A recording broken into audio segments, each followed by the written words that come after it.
Your child can't focus. They seem to lose everything. They don't know where anything is. They're extremely unorganized and they seem very overwhelmed. So you might say, is it ADHD? But here's the key. ADHD can look a lot like anxiety, and anxiety can look a lot like ADHD. And one of the common mistakes teachers and parents make is thinking that they can identify the difference between the two. So today, we're going to break down how to tell the difference between those. I'm Ken from JED Institute of Learning, and as a licensed educational psychologist and board-certified behavior analyst, one of the common questions I get from parents and teachers is, how do you tell the difference between ADHD and anxiety? And the answer is not simple by any means, but here are some important clues to help you tell the difference. Let's start off with why these two conditions get confused so often. Let's look at the symptoms.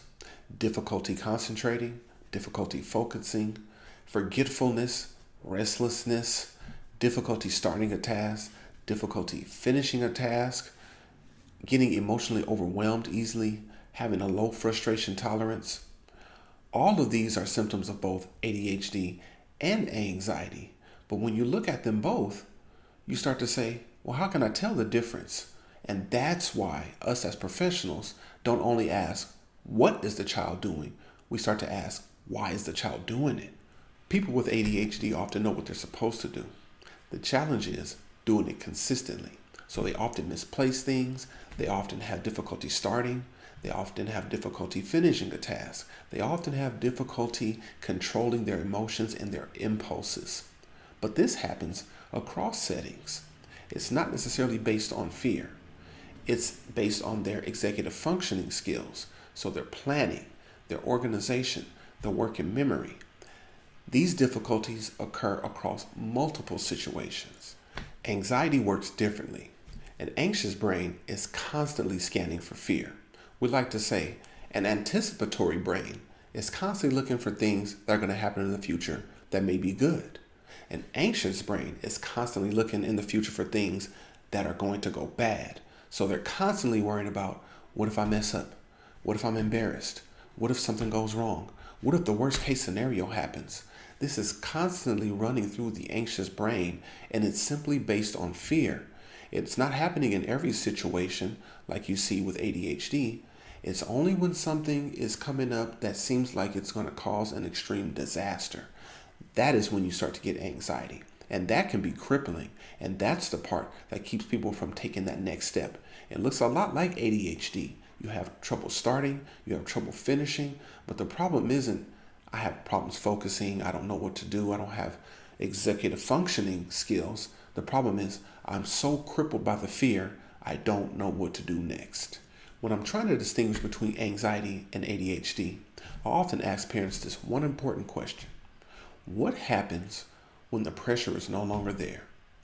If they can perform much better when the pressure is off, there's no more worrying about what's going to come up that's going to be disastrous. There's no more worry about what's going to come up that's going to embarrass them. Then it may be anxiety playing the part, because the anxiety is causing the fear, and the fear is causing the paralysis, the difficulty starting, concentrating, etc. But if you have difficulty focusing, keeping track of your belongings, remembering things, then that sounds like ADHD if it's occurring in multiple settings. That's a key question that I ask parents, and that gives me an idea of where I should go next in my assessment for ADHD versus anxiety. Parents of children with ADHD often say things like, they forget things, they don't know when to start, they have trouble finishing, they have trouble completing a task.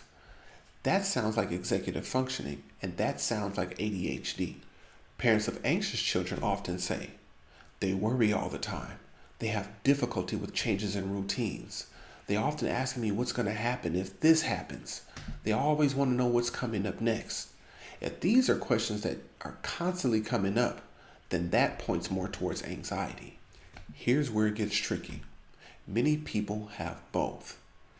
Anxiety and ADHD frequently occur together. A child or a person with ADHD can fail so many times because of their symptoms. They miss assignments, they miss deadlines, they forget when they're supposed to be somewhere. They're unorganized when it's time to perform. that they start to see this pattern and they start to anticipate bad things happening because of what has happened in the past. So that ADHD and those symptoms of ADHD can slowly develop into anxiety, which is why the right evaluation is so important. So how do you tell the difference between ADHD and anxiety? Ask yourself, is my child's struggle mainly because they simply can't focus, because they don't know where things are, because they don't know how to control their thoughts to the point where they can carry out a task from the beginning to the end? They're often distracted by everything that's going on, and it happens everywhere. You may be looking more at ADHD. But if you really are looking at, oh my goodness, I'm scared to make a mistake. Oh, what will happen if I don't turn this paper in on time? Oh my goodness, what if they call me and I'm not prepared to answer the question? This is fear-based responding and fear-based questions, and that points more to anxiety.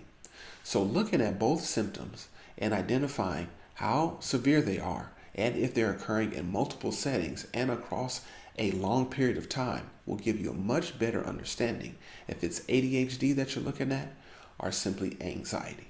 So if you found this video helpful, don't forget to check out our video right here. ADHD ain't always hyper. This will teach you how to identify the signs of ADHD that are hiding in plain sight. And if you still need further support, don't hesitate to look up our information in our bio or down there in the link. You can also access free tools.